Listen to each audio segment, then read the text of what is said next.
Before we get started, a quick heads up. Presidents Unplugged now has merch. If you want to support the show and represent the podcast in your daily life, you can at presidentsunpluggedmerch.com. That is presidentsunpluggedmerch.com. Now, let's get into today's episode.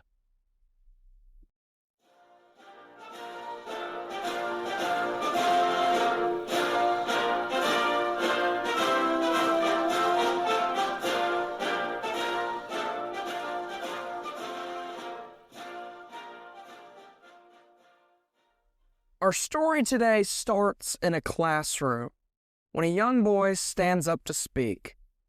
He struggles to get the words out, and when he says one wrong, the teacher mocks him in front of the class. The boy runs home, embarrassed and upset. He tells his mom what happened, and she immediately marches back to the school. She confronts the teacher and makes it very clear that her son will not be treated that way.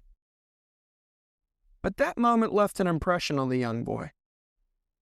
From that day forward, he decided he did not want anybody else defending him. He wanted to defend himself. That determination would lead to a life of dedication, willpower, opinions, and politics. This is the story of Joe Biden. Let's do this.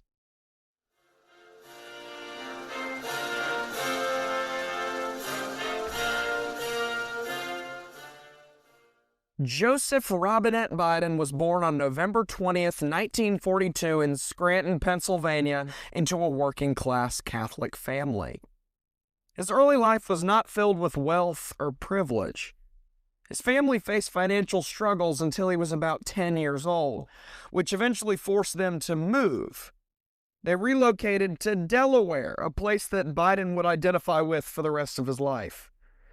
But money wasn't the only challenge he faced. Biden battled a childhood stutter that made speaking extremely difficult. For a boy who would later make a career out of speeches and public service, that obstacle could have stopped Biden's journey dead in its tracks. Instead, he fought through. Despite these challenges, Biden pushed himself towards student leadership positions and public speaking roles. In many cases, he was respected not because everything just came easily to him, but because people saw how hard he worked to overcome the things that weren't just given to him. After high school, he attended the University of Delaware. He studied history and political science. During this time, he began developing a deeper interest in the world of politics. There had always been a drive in him to help people, and he believed that politics might just be the way to do it. After graduating, he went on to Syracuse University College of Law, eventually returning to Delaware to work as a lawyer. For a short time, he attempted to start a law practice with a buddy, but he soon realized that his real ambitions were elsewhere. Around this time, he married Nelia Hunter, his first wife, and the two began building a young family together. With one daughter and two sons, life seemed full of promise. So then, in 1972, Biden decided to take a bold step into politics. He ran for the United States Senate in Delaware against a well-liked Republican incumbent. Biden was only 29 years old at the time. He was young, and he was unknown. Nobody knew who this guy was. But he ran an energetic campaign and shocked many observers by winning the election by about 3,000 votes. It was an incredibly close race, but it made him one of the youngest people ever elected to the United States Senate. But unfortunately, the victory was quickly followed by tragedy. Just weeks after the election, a severe car accident killed his wife and his infant daughter. Both of his sons were also in the car and were severely injured. And in one of the most emotional moments of Biden's life, he was sworn in as a United States Senator at his son's hospital bedside. For a time, Biden even questioned whether continuing in politics was even worth it at all. But life slowly began to rebuild. During his time in the Senate, he met Jill Jacobs, a schoolteacher who would eventually become Jill Biden, his second wife. Biden reportedly proposed a couple times before she agreed, wanting to make sure that his sons were ready for a new family. But when they married in 1977, she became a steady partner throughout the rest of his political career. And during this time as a senator, Biden built up his reputation as a hardworking and influential figure. One belief he often emphasized was pretty simple. Respect should be given off of merit, not age, not race, not connections, merit. Over the years, his influence in Washington continued to grow. He played roles in major debates and eventually held leadership positions in committees, including involvement in the Supreme Court. By the late 1980s, Biden had done it all. He's seen so much, I think he's ready to be the president. So in 1988, he launched his first campaign for the White House. But the campaign quickly ran into controversy and criticism, and only 3 months in, he withdrew from the race. It was also around this time that Biden faced another major challenge. Shortly after ending his campaign, he suffered from a life-threatening brain aneurysm and underwent emergency surgery. Additional complications immediately followed, and for a time, many believed that Biden's political career was over. But once again, Biden returned. After recovering, he resumed his work in the Senate and continued building his career in public service. But years later, he saw another opportunity to run for president. In 2008, he entered the Democratic primary race once again.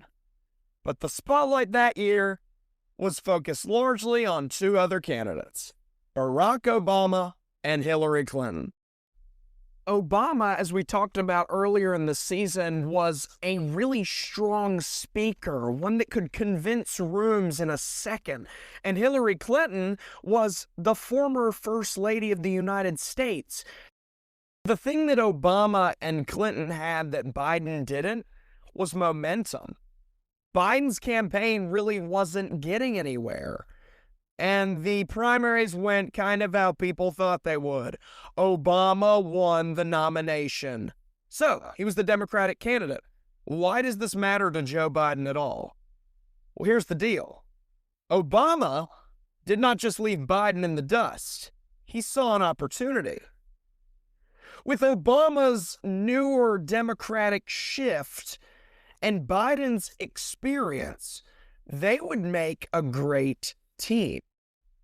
It was around this time that Obama made the announcement. He was going to pick Joe Biden to be his vice president. Little did Biden know, this decision would change his career forever.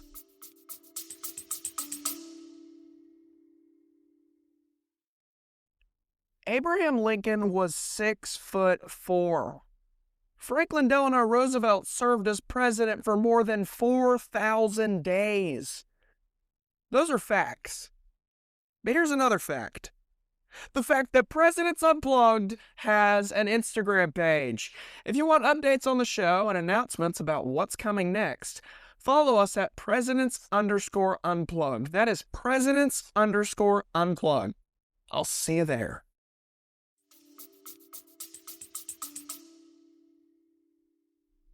Obama and Biden working together would not just make a good team, but a great team. When these two were put against John McCain and Sarah Palin in the 2008 election, the Obama and Biden ticket won. Hooray! Biden is officially our vice president. Sorry, Obama, I talked about you 3 weeks ago. Biden is our vice president. This was stepping into a role that would place him closer than ever to the presidency. Biden's dream was always to be president, and he was so close. But unlike what we talked about a few weeks ago when James Buchanan was James Polk's Secretary of State, he was wanting to be president, so he just kicked his feet up and didn't do anything. No, Biden still did very good work as vice president. Normally, the vice president breaks ties in the Senate and is the first person in line if something were to happen to the president. But Biden didn't just fill those roles. He became one of Obama's closest advisors. He helped guide the administration through the economic recovery that followed the 2008 financial crisis. And he played an important role during Obama's presidency when it came to foreign policy. For 8 years, Biden served as a steady presence within the Obama administration, bringing decades of experience that he had in the Senate to a new generation of leadership.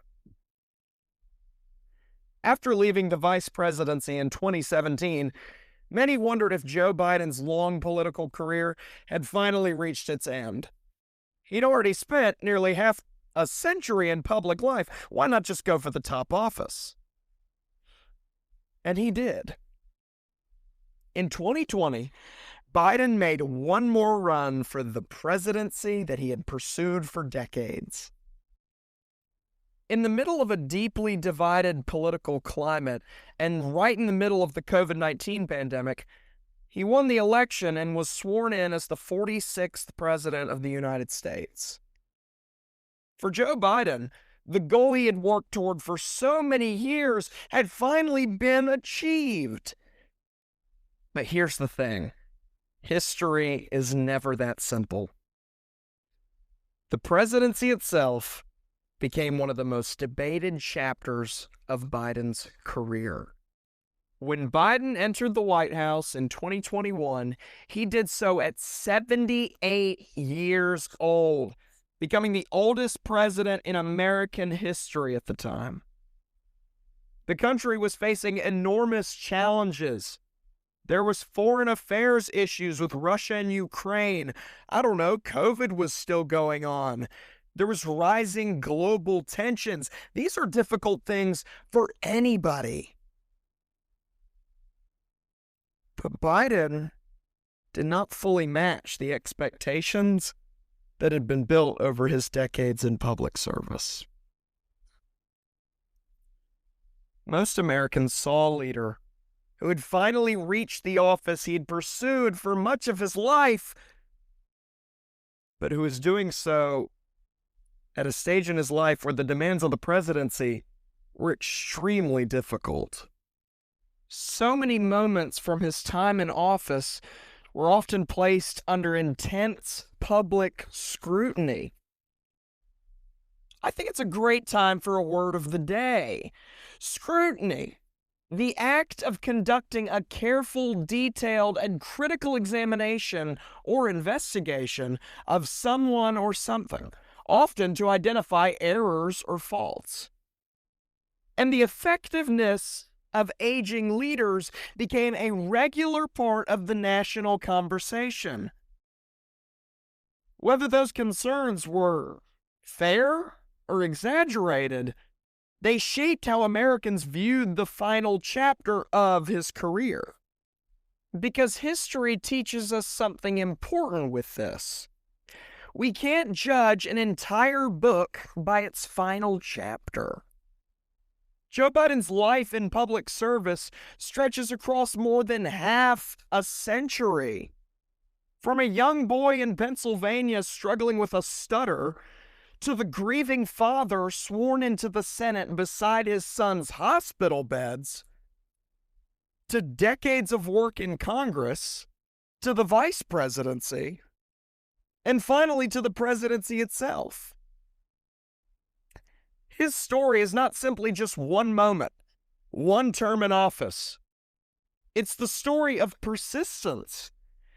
And throughout that long journey, Biden often spoke about what he believed made the United States unique.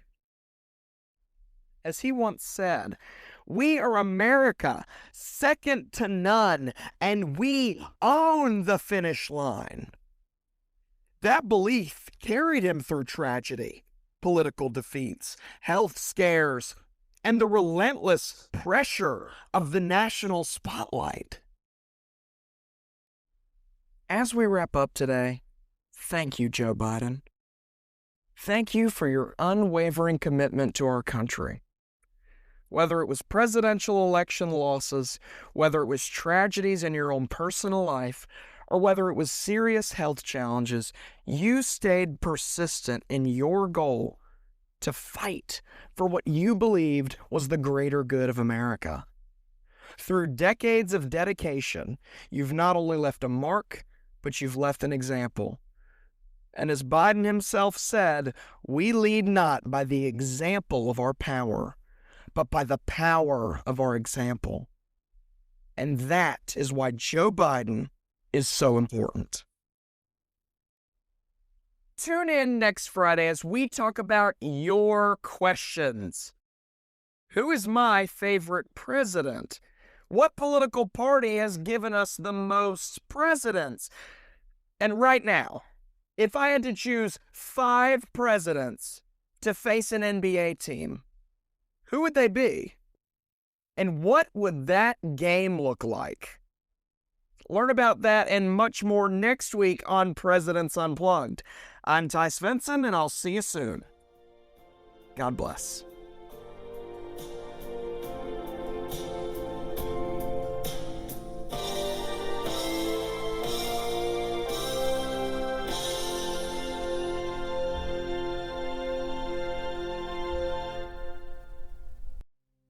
Thank you for listening to Presidents Unplugged. If you enjoy content like this, give us a follow on Apple Podcasts or Spotify today to be notified that your favorite presidential podcast has released new content. Now, when do we release new content? Once a month, maybe twice a year, maybe even once a year? No. We release new content every Friday at 1 p.m. for my American enthusiasts to enjoy. Come join me on our dive into making American history the most entertaining and interesting subject to learn every single week. I'm Ty Svensson, this is Presidents Unplugged, and I'll see you soon.